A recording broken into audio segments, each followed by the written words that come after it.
Hello everyone, I am very glad that you're joining this story. Subscribe, like and comment. Enjoy the story, smile more often. The thing about Father's Day in our family is that it always looked good from the outside, matching polo shirts, cold beer on the patio, burgers smoking on the grill like they were handmade by God himself. But underneath all that, just below the surface, there was a rot that smelled like regret, like memories we weren't allowed to speak about. I hadn't been to one in 3 years, but this year, for reasons I couldn't explain at the time, I got in my rusted Honda, cranked the AC, and drove the 2 hours to the house I grew up in. The house with the white porch swing, the American flag, and a father who thought fatherhood ended the day you turned 18. When I pulled into the driveway, Dean was already out back, laughing too loud, tossing beers like they were baseballs, making Mom smile even though her eyes were already tired. Evan was grilling, of course, apron on, perfect teeth flashing like a goddamn toothpaste commercial. I walked through the house with my usual quiet step, half expecting someone to tell me to take my shoes off like I was still 13. But no one did. They barely noticed. Dad was in his throne, his weathered Adirondack chair positioned like a king surveying his kingdom. He nodded at me but didn't get up, didn't smile, just lifted his bourbon glass and said, "About time." Dinner was fine. It always is. Burgers, corn on the cob, potato salad that Mom still makes with too much mayo because that's the way Dad likes it. Everyone talked over each other. Dean went on about his dealership numbers, how May was a beast, closed 37 deals myself, which, even if true, was the kind of flex that made me want to hurl the corn across the table. Evan talked about his vacation plans to Belize, and Dad kept asking if the women there were as wild as they say, like he wasn't sitting next to the woman who bore his children. Then came dessert. Mom's famous banana cream pie, the only thing I ever really looked forward to. I was slicing it when Dad cleared his throat, holding court like a tired old war general whose stories no longer held the power they once did. He looked at Dean, then Evan, and then, finally, me.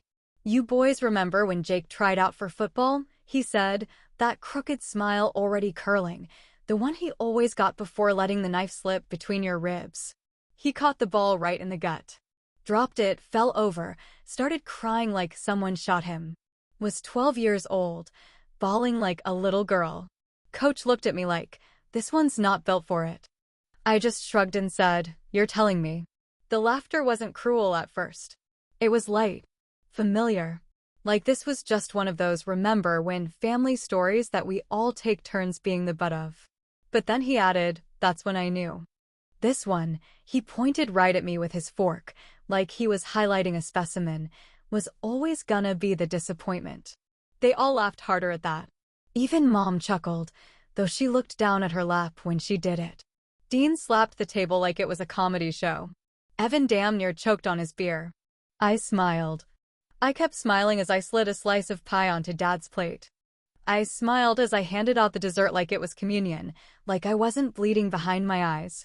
And I smiled as I sat down, fork untouched, watching them eat like nothing had just happened.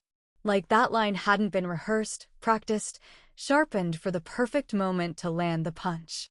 But something inside me shifted, something small but permanent, like a gear that finally clicked into place after years of grinding without purpose. The drive home was quiet. I didn't put on music. I just let the sound of the road fill my ears, the hum of the tires a better soundtrack than anything on the radio. I thought about all the times I let things slide. All the "it's just how he is" excuses I swallowed. All the years I measured my worth by a man who never once said, "I'm proud of you." I thought about the way he looked at Dean like a trophy, at Evan like a miracle, and at me like a favor he never asked for. It wasn't rage. That would have been too loud, too obvious. It was something quieter. A cold, steady clarity. Like I had finally stopped holding my breath. Like I could finally see that trying to earn love from someone who only offers judgment is like trying to squeeze water from a stone. That night I got home, poured myself a glass of whiskey, not the cheap stuff I usually settle for, but the good one I'd been saving for a reason. I sipped it slow, staring at the phone on the kitchen table. And you know what the wildest part is? 2 weeks later, he called me 19 times. I still haven't called him back. People think rage looks like broken dishes, screaming voices, fists through drywall, or storming out of the room and never looking back. But I've come to believe real rage is silent, slow, and precise, like a drop of poison in a pot of stew, tasteless at first, unnoticed until you're sweating at the dinner table wondering what the hell is wrong. That Father's Day dinner didn't spark anything new in me. It just confirmed what I already knew deep down, what I had known since I was a kid with scraped knees and a mouth full of apologies I didn't owe anyone. I wasn't angry. Not exactly. But something inside me had shifted into place, and for the first time in my life, I stopped waiting for their approval. And when I stopped waiting for their love, I started planning my freedom. I kept my tone cheerful in the group chat that week. Dean sent a photo of his new Ford F-150 parked at an angle like it was posing for a calendar, captioned, "Reward for crushing it last quarter. Sold over 3,000 units." And I replied with a simple, "Wow, man. That's like 10 cars a day." I added a laughing emoji, played dumb, even though I knew that kind of number wasn't just inflated. It was physically impossible unless he was selling them in bulk to a damn car rental chain. Evan chimed in with his usual charm. Dean could sell sand in a desert, and the old rhythm of the boys' club resumed. I didn't challenge them directly. I never had. That was never my role, and I knew better than to break character now. But I started seeding things. At dinner the following weekend, Dean was bragging about his gym routine and dating a Pilates instructor half his age, and I casually asked, "So, do your ex-wives get jealous when they see you with her?" The table laughed, awkwardly, not quite sure if it was a joke. Dean gave me a look like he'd just stepped in something. Then he raised his glass and said, "Still jealous I got the looks, huh?" And I smiled, same as always. With Evan, it was even easier. He was the kind of guy who wore a smile like a weapon, sharp and charming, and never took anything seriously unless it involved his image. I texted him late one night, half playing dumb, "Hey, saw something on Reddit about a malpractice case in Springfield. Isn't that your office's zip code?" He texted back, "Nah, all good, not me," followed by a laughing emoji, and then 3 hours later, another message. "Wait, which subreddit?" Mom called me 2 days after that, just to check in. She always did that when something in the family felt off, like she had some sixth sense for tension bubbling up. I told her I was fine, just keeping busy with work, and then offered to come help her with the garden on Saturday. She was thrilled, said the hydrangeas were dying and the weeds were winning. So I drove over with gloves in the back seat and something else taped under the passenger side floor mat. We spent the day pulling up crabgrass and pretending everything was normal. She brought out lemonade, and we sat on the porch like we were in some old photo of simpler times. She asked me how I was really doing, and I said, it's weird. I'm starting to feel like myself again. Or maybe for the first time. She smiled like she wanted to believe me, but wasn't sure if she could. I stayed until dusk, then hugged her goodbye, told her I'd come by next week and help dig out the old dogwood stump. What I didn't tell her was that I left something behind. Dad had always kept his private stash of old boxes and mementos in the garage. Stacks of war medals, faded photographs, the old briefcase with a broken zipper that he used to take on business trips when we were kids. One of those trips was the first time I ever saw Mom cry. I was 9. I asked her what was wrong, and she said, "Sometimes your father just needs space." I thought that meant love had an expiration date. What I slipped into one of those boxes was small.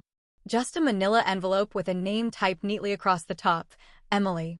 Inside, a few copied letters, his handwriting, but slightly aged, like they'd been tucked away for decades. I'd found the originals in the attic 4 years ago while helping clean after the roof leak. I didn't read all of them, but I read enough. She wasn't just some fling. She was someone he almost left us for. The letters were syrupy, romantic, painful. He called her the escape I never earned. I put them back in the envelope and waited. The next morning, Dean messaged the group chat, saying Dad seemed off and quiet as hell and even skipped bourbon night. Evan replied, maybe he's sick or something? I said nothing. I just sipped my coffee and scrolled back through the messages like a man checking his traps. That evening, my phone started ringing. It was Dad. Then again. Then again. 19 calls in total. I watched the screen light up over and over from across the room. I didn't answer. Not once. And I smiled. The first voicemail came in at 8:23 in the morning, just as I was pouring myself a second cup of coffee and staring out the window at the slow crawl of my neighbor's sprinkler making lazy circles in the front yard. The phone buzzed once, then again, and then again after that, each ring more insistent, more uneven than the one before it. When I finally walked over to check the screen, I already knew who it would be, Dad, but what surprised me was that he had left a message. He never left messages. Not for birthdays, not for emergencies, not even when Grandma died. But there it was, a blinking icon and a muffled, raspy voice in the background, like he hadn't decided if he wanted to speak or scream. I didn't listen to the message right away. I set the phone down on the counter, turned the stove on, cracked 3 eggs into the pan, and tried to enjoy the normalcy of a quiet Tuesday morning like nothing had shifted in the air around me. But something had. I could feel it crawling up the back of my neck, into the base of my skull, a pressure, a buzz, something thick and slow and alive. By the time the eggs were halfway done, there were 3 more voicemails waiting for me, and by noon there were 11. I didn't listen to a single one. I didn't need to. Because I already knew what he was going to say, and because part of me wanted him to sit with that panic, to squirm in it the way I had squirmed for decades under his thumb, his silence, his smirks. That folder, Emily, I had found it by accident nearly 5 years ago, stuffed in an old banker's box between a dusty stack of high school yearbooks and a plastic bag full of rusted fishing lures. I was in the attic helping Mom organize Christmas lights after a leak in the roof left half the insulation soaked and moldy. She had gone downstairs to take a phone call, and I kept digging, because that's what you do when you grow up in a house where secrets live in the walls. I remember the smell of mildew, the stickiness of the attic air, the way my shirt clung to my back like I'd just stepped out of a sauna. The folder wasn't hidden. Not exactly. But it was buried. Inside were 7 letters, all handwritten, all dated between 1973 and 75. The handwriting was his, neat, deliberate, the kind of script they don't teach anymore, signed R at the bottom of each page. The recipient was always the same, Emily. I read one letter all the way through, then another, then a third. He called her the only person who ever saw me and my compass when I'm lost in the life I chose. In one of them, he said, I'm staying for the boys, but it's not what I want. That one stayed with me like a nail in the back of my throat. I didn't say anything to Mom at the time. I didn't tell my brothers. I didn't even bring it up in therapy. I just took photos of every letter, put the folder back where I found it, and told myself I'd know when it was time. Apparently, I did. Now that time had arrived, and the silence was louder than anything he had ever shouted at me across a dinner table. Dean texted me on Wednesday. What the hell did you do? I ignored it. Evan followed up that night with a more casual, hey, Dad's acting weird. Everything cool? I ignored that too. I watched the group chat go from loud to quiet to dead. It was like dropping a stone into a calm lake and watching the ripples stretch out until they disappeared, taking everything with them. The voicemails started to change tone by Thursday. The first few were angry, short bursts of breath and accusations, his voice rising like it always did when someone poked at the image he'd spent his entire life building. This isn't funny, Jake. This is serious. Call me back, damn it. Then, by the afternoon, there was a shift. His voice cracked. He stammered. I don't know what you think you found, but it's not what it looks like. You don't understand how things were back then. Back then. As if time could wash it clean. As if decades could turn betrayal into nostalgia. I poured myself a drink that night, no ice, just straight bourbon, the good stuff, and sat on the back porch watching the sky shift from blue to gray to black. I held the phone in my hand, thumb hovering over the play button, wondering if I should just get it over with. But I didn't. Instead, I deleted the voicemails one by one, slow and methodical, like peeling off old wallpaper to see what was rotting behind the surface. I wasn't angry. Not in the way he expected me to be. I wasn't even satisfied. But I was still. And that stillness felt like power. And then, Friday morning came. At 9:41, someone knocked on my door. I wasn't expecting a package. I hadn't ordered food. I looked through the peephole, and for a second, my brain didn't quite register what I was seeing. It was Mom. Alone. And she looked like she hadn't slept in days. She stood on my porch in that faded green windbreaker she always wore when the seasons changed, the one with the fraying cuffs and a stain near the collar from spaghetti sauce or maybe garden soil. Either way, it felt strange seeing her in it now, like she'd stepped out of time and into the wrong day. I opened the door slowly, half expecting her to pretend she was just in the neighborhood or that she brought muffins or flowers, but she didn't say a word. Just looked at me with eyes that had stopped blinking and shoulders that looked like they were carrying something heavier than a purse. "Jake," she said, and that was it, just my name, like she'd rehearsed it and still couldn't get past the opening line. I stepped aside and motioned her in, and she moved past me like someone walking into a confession booth, except the guilt was already pouring off her in waves so thick I could almost taste it in the air. The house was clean, too clean, really, because I'd been distracting myself with chores and wiping down surfaces, as if tidiness could scrub away the tension that had been building since those missed calls started piling up like a countdown to something I couldn't yet name. I asked her if she wanted tea, and she nodded without speaking, sitting down at the kitchen table with her hands folded like she was praying, or pretending to. I moved around the kitchen slowly, methodically, filling the kettle, placing mugs on the counter, dropping 2 peppermint tea bags into the cups, even though I knew she liked chamomile better. Maybe that was a petty choice. Maybe not. I didn't speak either. I figured silence was the one thing I could give her right now that wasn't fake. The whistle of the kettle felt louder than usual in the stillness, and when I placed the mug in front of her, she finally exhaled, like the warmth of it gave her permission to break. She didn't lift it. She just looked down at the steam rising and said, "He told me about her once. A long time ago. Before Evan was born." Her voice was small, shaky, like she was admitting something out loud for the first time in years. I thought it was over. I thought he made a choice. I didn't answer right away.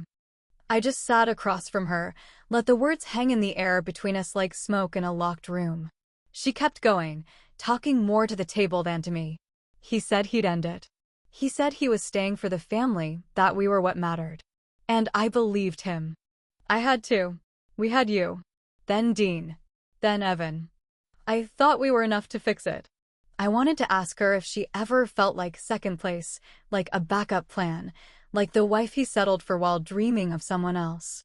I wanted to ask her why she stayed, why she looked the other way, why she let him be a father to us while knowing he had once tried to be a man to someone else. But instead, I said nothing.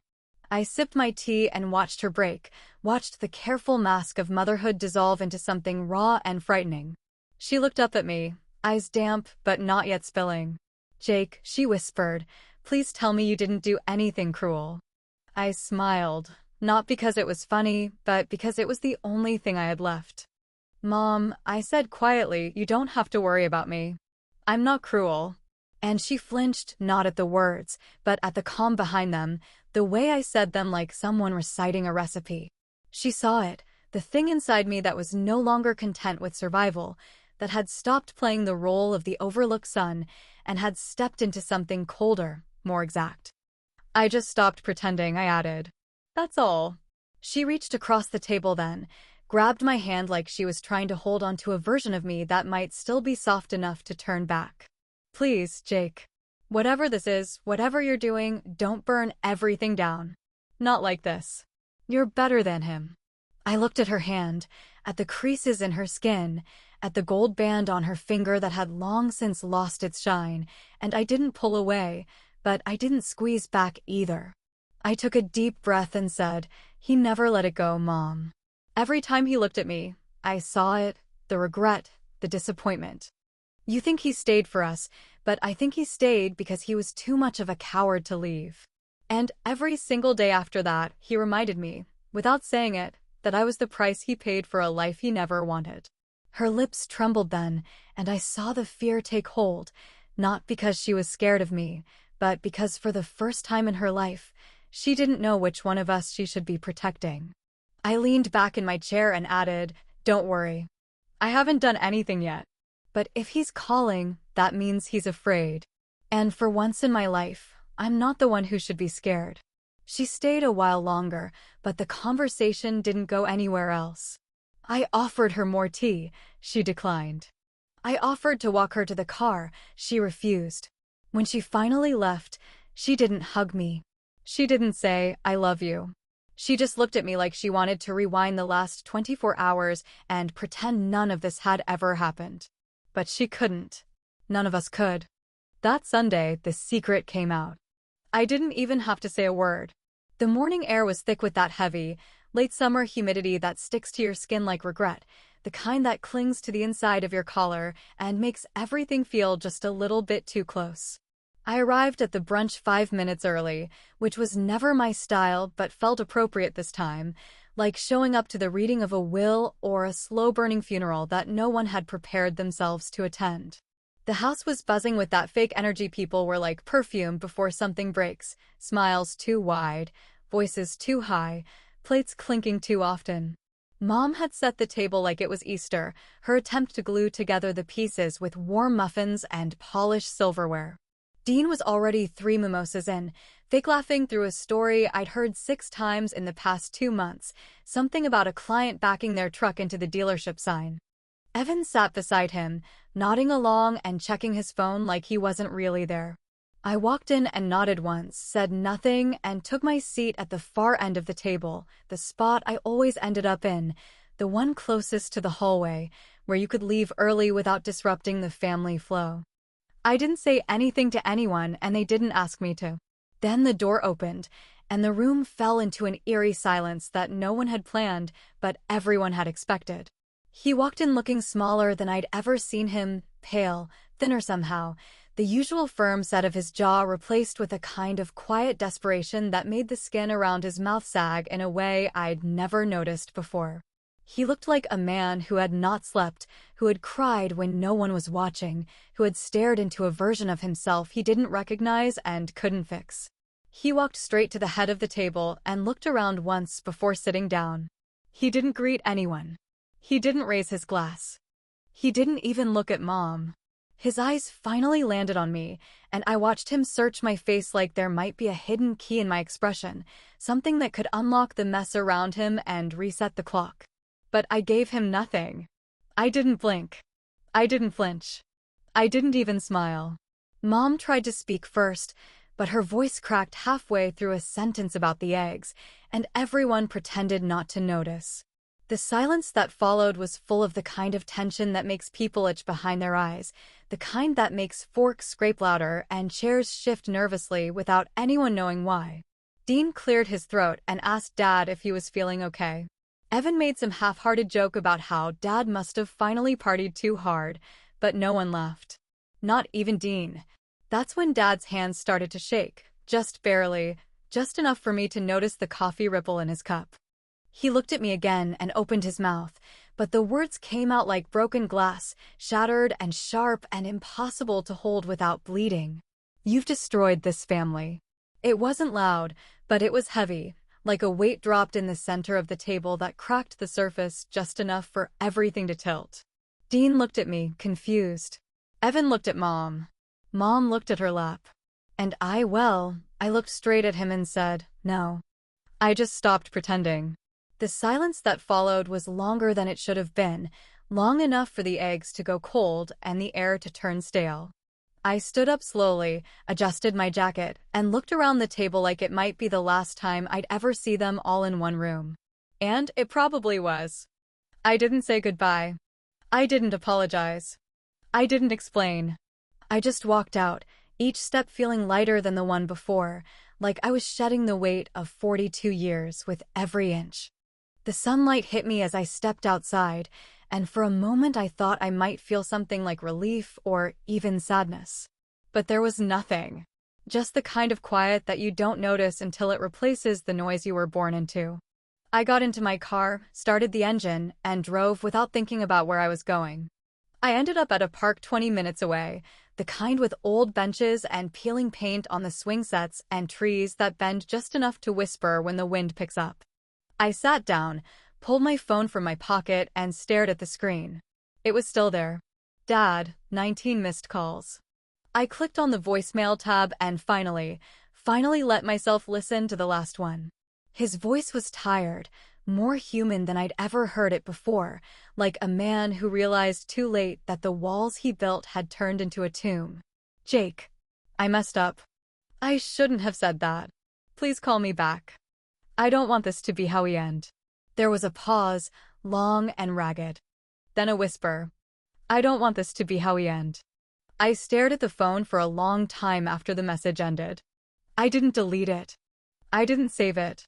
I just let it sit there, open, unresolved, like every conversation we never had and every apology I never got. And then, just when I thought the quiet might finally take over, the screen lit up again, new voicemail. Unknown number. I pressed play without thinking. A woman's voice, older but steady, soft but unmistakably sure. Jake, I think it's time you and I talked. There's more you should know. The message ended. The screen went dark. The phone sat heavy in my hand, and I didn't move. Sometimes silence is louder than revenge. And heavier. And sometimes, just sometimes, the real story doesn't begin until after the last word.